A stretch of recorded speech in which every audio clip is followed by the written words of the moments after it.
Jabatan Perangkaan Malaysia telah menerbitkan satu laporan Malaysian Economic Survey Review. Ya, yang saya nak tekankan di sini ialah tentang unjuran pengangguran. Apa yang berlaku setakat ini hampir 3.5%.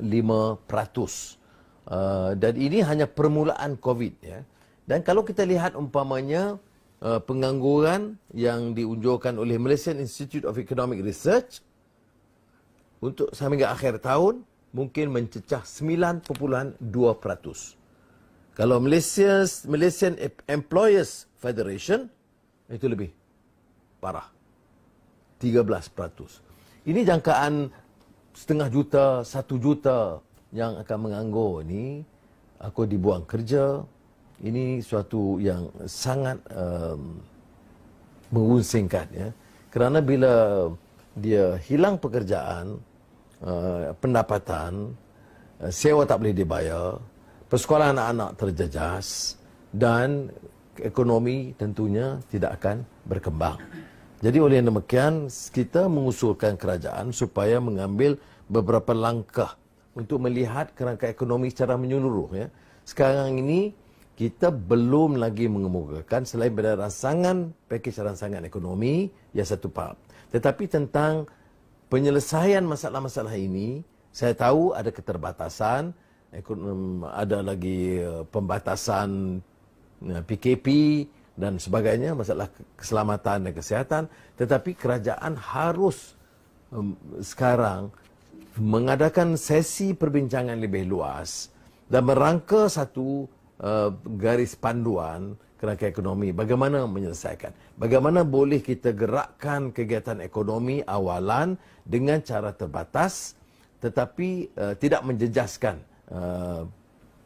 kepentingan keselamatan rakyat dan dapat mengurangkan beban, ya.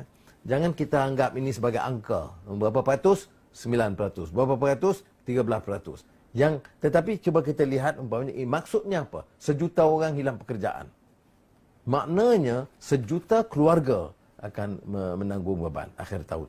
Kalau tidak ada langkah-langkah lebih agresif, lebih berani, fokus tentang pertumbuhan ekonomi, fokus tentang gerak kerja ekonomi untuk menyelesaikan sebahagian daripada masalah ini. Jadi untuk sesi ini saya hanya tekankan soal pengangguran dan soal unjuran pengangguran.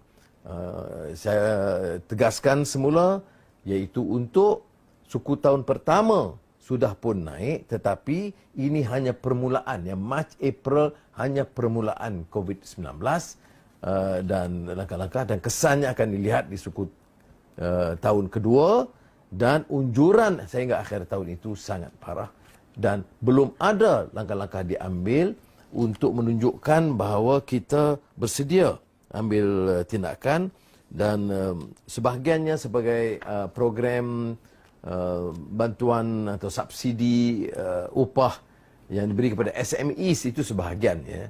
Tetapi syarikat-syarikat persatuan SME merasakan langkah-langkah diambil itu belum mencukupi untuk dapat mempertahan kadar gerakan SME di negara kita.